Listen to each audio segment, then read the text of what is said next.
المشاهدون الكرام، السلام عليكم ورحمة الله تعالى وبركاته. نشرة الأخبار من الفضائية الإريترية، وفيها أمين كرسي الكنيسة الأرثوذكسية الإريترية يلقي كلمة بمناسبة عيد القديس. سلطة الغابات والحياة البرية تبحث برامج التشجير والبرامج التنفيذية لعام 2025. جهود للحفاظ على التنوع البيئي وخفض التلوث في إقليم عنسبة. روسيا تبدأ تدريبات بحرية استراتيجية.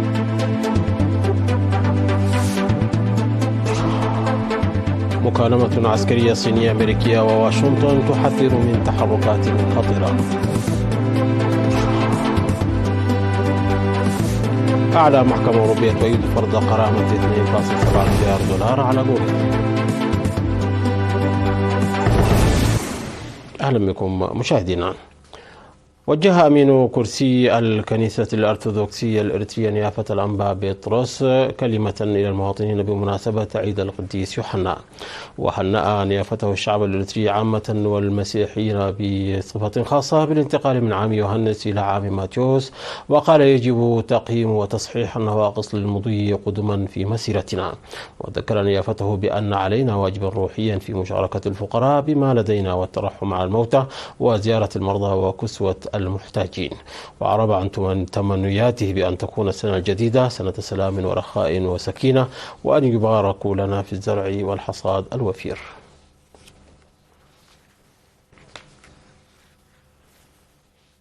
عقدت سلطة الغابات والحياة البرية في 9 سبتمبر الجاري بأسمرة اجتماعا تشاوري لتقييم أنشطة التشجير لعام 2024 وخطة العمل لعام 2025. قدمت في الاجتماع تقارير أنشطة فروع سلطة الغابات والحياة البرية بأقاليم عنسبة والقاشبركة وشمال البحر الأحمر والجنوبي والأوسط. وأوضح المدير التنفيذي لسلطة الغابات والحياة البرية العقيد كنفي هبتهم التفاصيل العملية التي أنجزت في تجهيز ورعاية وتقديم الشتول بأنواعها المختلفة في كل الأقاليم، بالإضافة إلى إجراءات التشجير وتحديد المحميات المحلية والوطنية. وأشار العقيد كنفي إلى عمل فروع الإقليم في القيام بتجهيز ونشر الشتول تتماشى مع طبيعة البيئة، كما وجه كل الفروع الإقليمية وفروع المديريات لتجهيز الشتول المناسبة بدءا من الأول من شهر أكتوبر، مناشدا المجتمع بالاهتمام ورعاية الأشجار والقيام بعمليات التشجير. وأوصى في الختام بتضافر الجهود بين الدوائر الحكومية المختصة وقوات الدفاع وإجراء أبحاث نوعية عن أوضاع الغابات والحياة البرية، بالإضافة إلى التجهيز المبكر للبرامج التنموية والتشجير، وخاصة قبل الفترة المحددة للتنفيذ. وناقش الحضور في الاجتماع خطة عمل عام 2025.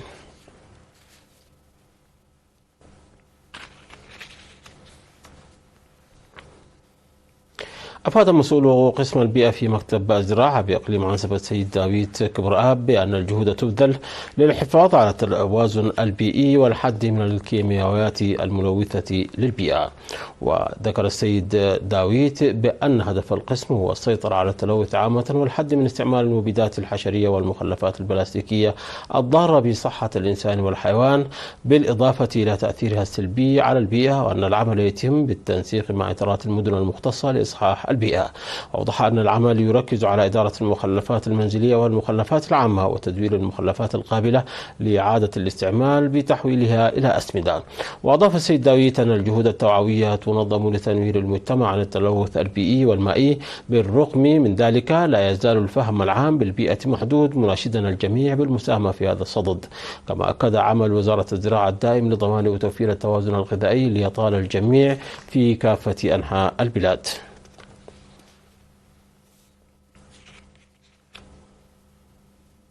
عقد مكتب الصحة في مديرية دباروا سيمينارات للسيطرة على الأمراض المعدية عامة والأمراض الوبائية خاصة.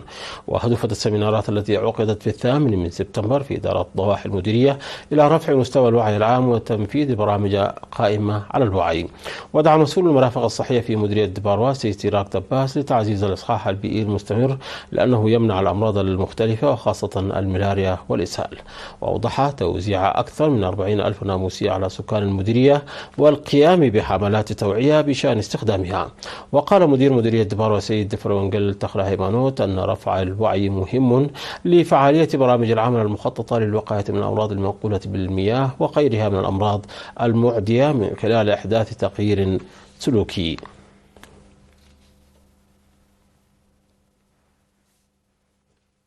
تبرع أعضاء المكتب المركزي للشرطة الإرثية وشرطة الإقليم الأوسط ب 135 وحدة دم يومي 6 و9 من سبتمبر الجاري لتنمية محتوى بنك الدم. وذكر منسق البرنامج السيد كساهون رداه مشاركة 8 أقسام شرطة وشرطة المرور وأعضاء مكتب الإقليم في برنامج التبرع بالدم الذي جرى في 9 من سبتمبر الجاري. وأوضح أنهم يتبرعون مرة واحدة في العام منذ أكثر من 10 سنوات بانتظام. وقال الأعضاء المشاركون في البرنامج أن التبرع بالدم يساعدهم على معرفة حالتهم الصحية إلى جانب إرضاء الضمير. ودعا كافة فئات المجتمع وخاصة الشباب إلى القيام بدورهم في إنجاح برامج بنك الدم الوطني والجمعية الوطنية للمتبرعين الطوعيين بالدم. في غضون ذلك تبرع أعضاء مدرسة الأحد بكنيسة القديس جبريل في أخرية ب 92 وحدة دم في 8 من سبتمبر الجاري.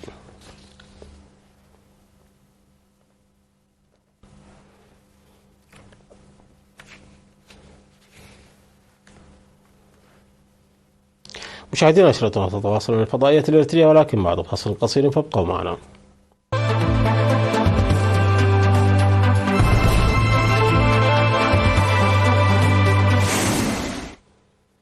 أعلنت وزارة الدفاع الروسية أن البحرية الروسية بدأت تدريبات استراتيجية تشمل المحيطين الهادي والقطب الشمالي وكذلك البحر الأبيض المتوسط وبحر البلطيق وبحر قزوين. وقالت في بيان أن التدريبات تشمل أكثر من 400 سفينة وغواصة و90 ألف فرد وجزء منها يتضمن دوريات مشتركة مع الأسطول الصيني في بحر اليابان.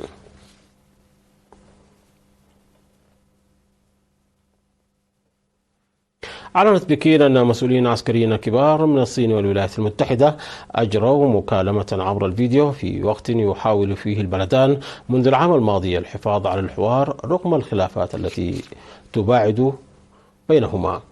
وقالت وزارة الدفاع الصينية في بيان أن رئيس قيادة المسرح الجنوبي للجيش الصيني ويانان أجرى صباح اليوم مكالمة عبر الفيديو مع سامويل بابارو رئيس القيادة العسكرية الأمريكية لمنطقة المحيطين الهندي والهادي. وأضافت الوزارة أن المسؤولين تبادلا وجهات النظر حول القضايا ذات الاهتمام المشترك.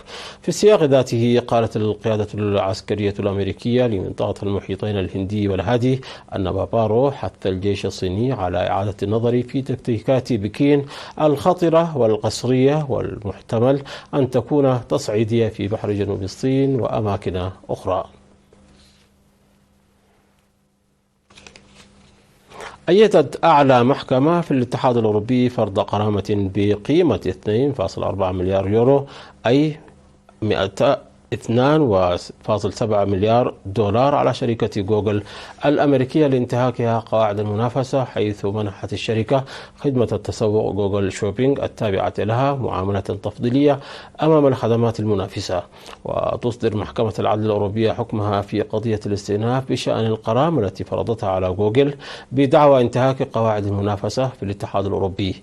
وتقول المفوضية الأوروبية أن شركة محرك البحث الأمريكية تمنح خدمة التسوق جوجل شوبينج التابعة لها معاملة تفضيلية على الخدمات المنافسة. وكانت جوجل قد أقامت دعوى استئناف ضد القرار أمام المحكمة العامة الأوروبية التي أصدرت حكمها لصالح المفوضية، فلجأت الشركة الأمريكية إلى محكمة العدل الأوروبية للحصول على حكم نهائي بإلقاء الغرامة. استعرض الرئيس الصيني شي جين بينغ مع بيدرو سانشيز رئيس الوزراء الإسباني الذي يزور بكين استعرض العلاقات الثنائية بين البلدين. وأكد الرئيس الصيني خلال اللقاء أهمية تعزيز التعاون الثنائي في مختلف المجالات، داعيا إلى تبني رؤية شاملة وطويلة الأمد. وتأتي زيارة رئيس الوزراء الإسباني في ظل توترات تجارية متصاعدة بين الاتحاد الأوروبي والصين مع إطلاق المفوضية الأوروبية في الأشهر الأخيرة سلسلة من الإجراءات التي تستهدف بكين.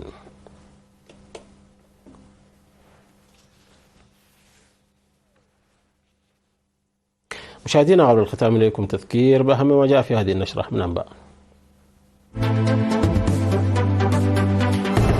راعي الكنيسة الأرثوذكسية يوجه رسالة بعيد القديس يوحنس. سلطات الغابات والحياة البرية تبحث برامج التشجير والبرامج التنموية لعام 2025. جهود للحفاظ على التنوع البيئي وخفض التلوث في إقليم عنسبة. روسيا تبدأ تدريبات بحرية استراتيجية.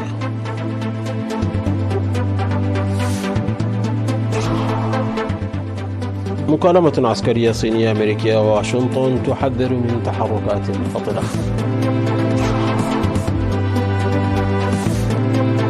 على محكمة أوروبية تؤيد فرض غرامة على جوجل.